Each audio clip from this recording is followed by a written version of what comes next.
Hi friends, ನೀವು ನನ್ನ ಚಾನಲ್ನ ಸಬ್ಸ್ಕ್ರೈಬ್ ಮಾಡ್ಕೊಂಡಿದ್ರೆ ಅಥವಾ ನೋಡಿದರೆ ನಾನು ಮೊನ್ನೆ ಒಂದು ಮನೆಯಲ್ಲೇ ಬೆಳೆದಿದ್ದ ಮೆಂತ್ಯ ಸೊಪ್ಪು ಹಾಕ್ಕೊಂಡಿದ್ದೆ, ಅಂದರೆ ಶಾರ್ಟು.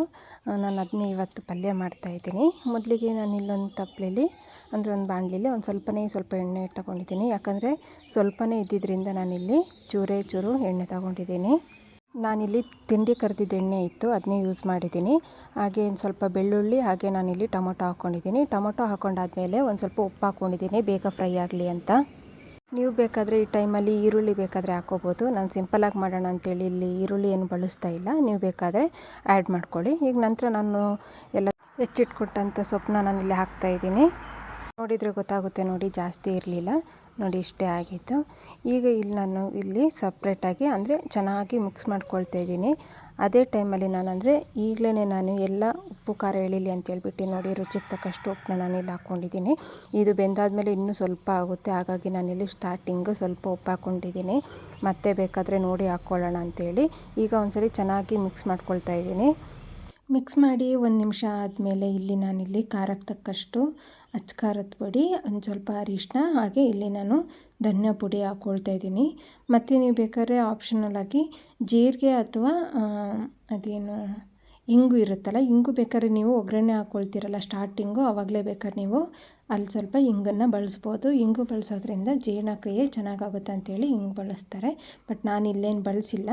ನೀವೇನಾದ್ರು ಬಳಸೋದಾಗಿದ್ದರೆ ಇಲ್ಲಿ ನೀವು ಈ ಟೈಮಲ್ಲಿ ಬಳಸ್ಬೋದು. ಅಂದರೆ ಸ್ಟಾರ್ಟಿಂಗ್ಗೆ ನೀವು ಬೆಳ್ಳುಳ್ಳಿ ಒಗ್ಗರಣೆ ಕೊಡ್ತೀರಲ್ಲ, ಆವಾಗ ಸ್ವಲ್ಪ ಇಂಗನ್ನು ಬಳಸಿ. ಇಲ್ಲಿ ನಾನು ಬರೀ ಅರಿಶಿನ ಮತ್ತು ಅಂದರೆ ಧನಿಯಾ ಪುಡಿ ಮತ್ತು ಇಲ್ಲಿ ನಾನು ಖಾರಕ್ಕೆ ತಕ್ಕಷ್ಟು ಖಾರದ ಪುಡಿ ಹಾಕ್ಕೊಂಡಿದ್ದೀನಿ. ನೀವೇನಾದ್ರು ಮೆಣಸಿನ್ಕಾಯಿ ಹಾಕಿದರೆ ಖಾರದ ಪುಡಿ ಬೇಕಾದ್ರೆ ಸ್ಕಿಪ್ ಮಾಡ್ಬೋದು. ನಾನಿಲ್ಲಿ ಮೆಣಸಿನ್ಕಾಯಿ ಯೂಸ್ ಮಾಡಿಲ್ಲ, ಹಾಗಾಗಿ ನಾನಿಲ್ಲಿ ಖಾರದ ಪುಡಿ ಯೂಸ್ ಮಾಡ್ಕೊಂಡಿದ್ದೀನಿ. ಇಲ್ಲಿ ಖಾರದ ಪುಡಿ ಎಲ್ಲ ಹಾಕಾದ್ಮೇಲೆ ಒಂದು ಸ್ವಲ್ಪ ಚೆನ್ನಾಗಿ ಮಿಕ್ಸ್ ಮಾಡ್ಕೋಬೇಕು. ಮಿಕ್ಸಲ್ಲೇ ಒಂದು 5 ನಿಮಿಷ ಚೆನ್ನಾಗಿ ಕುದಿಬೇಕು. ನೀವು ಬೇಕಾದ್ರೆ ಈ ಟೈಮಲ್ಲಿ ನೀವು ಏನಾದ್ರು ಕಾಯಿ ತುರಿನ ಬೇಕಾದ್ರೆ ಹಾಕ್ಕೋಬೋದು. ನಾನಿಲ್ಲಿ ಕಾಯಿ ತುರಿ ಹಾಕ್ಕೊಂಡಿದ್ದೀನಿ. ನಾನಿಲ್ಲಿ ಕಾಯಿನ ತುರಿದಿಲ್ಲ, ಜಸ್ಟ್ ಹಂಗೆ ಕೊಟ್ಬಿಟ್ಟು ಹಾಕ್ಕೊಂಡಿದ್ದೀನಿ ಅಷ್ಟೇ. ಯಾಕಂದರೆ ಇಲ್ಲಿ ಸ್ವಲ್ಪ ಇರೋದ್ರಿಂದ ತುರಿಯೋಕ್ಕೆ ಕಷ್ಟ ಆಗುತ್ತೆ ಅಂತ ಹೇಳ್ಬಿಟ್ಟು ಸ್ವಲ್ಪ ಹಂಗೆ ಜಜ್ಜಿಬಿಟ್ಟು ನಾನಿಲ್ಲಿ ಹಾಕ್ಕೊಳ್ತಾ ಇದ್ದೀನಿ. ಎಷ್ಟು ಬೇಕಷ್ಟು ನೋಡಿ, ಇಷ್ಟೇ ಬೇಕಾಗಿರೋದು ಕಾಯಿ ತುರಿ. ಹಾಗಾಗಿ ನಾನಿಲ್ಲಿ ತುರಿಯೋಕ್ಕೆ ಹೋಗಿಲ್ಲ, ಜಸ್ಟ್ ಹಂಗೆ ಕೊಟ್ಟಿದ್ದೀನಿ ಅಷ್ಟೇ.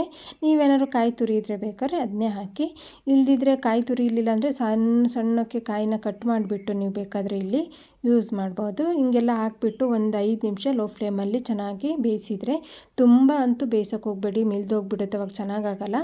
ಒಂದು 2 ನಿಮಿಷ 5 ನಿಮಿಷ ಸಾಕು ಲೋ ಫ್ಲೇಮಲ್ಲಿ. ಇಲ್ಲ ಹೈ ಫ್ಲೇಮಲ್ಲಾದರೆ ಒಂದು 2 ನಿಮಿಷ, ಲೋ ಫ್ಲೇಮಲ್ಲಾದರೆ ನೀವು ಒಂದು 5 ನಿಮಿಷ ಮಿಕ್ಸ್ ಮಾಡಿಟ್ಕೊಂಡ್ರೆ ಬಿಸಿ ಬಿಸಿ ಪಲ್ಯ ಚೆನ್ನಾಗಿರುತ್ತೆ, ರೆಡಿಯಾಗಿದೆ.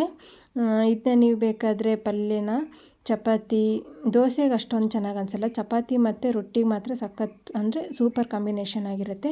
ಮತ್ತು ನೀವು ಬಿಸಿ ಬಿಸಿ ಅನ್ನ ಇರುತ್ತಲ್ಲ, ಅದ್ರ ಜೊತೆ ಬೇಕಾದ್ರೆ ನೀವು ಬರೀ ಪಲ್ಯ ಹಾಕ್ಕೊಂಡು ತಿನ್ಬೋದು. ನಾವಿಲ್ಲಿ ಚಪಾತಿ ಜೊತೆ ತಿಂತಾಯಿದ್ದೀವಿ. ಈ ವಿಡಿಯೋ ಏನಾದರೂ ನಿಮಗೆ ಇಷ್ಟ ಆಗಿದ್ದರೆ ಪ್ಲೀಸ್ ಲೈಕ್, ಶೇರ್, ಹಾಗೆ ಕಮೆಂಟ್ ಮಾಡಿ ತಿಳಿಸಿ. ಹಾಗೆ ನಮ್ಮ ಚಾನಲ್ನ ಸಬ್ಸ್ಕ್ರೈಬ್ ಮಾಡಿ ಸಪೋರ್ಟ್ ಮಾಡಿ. Thank you.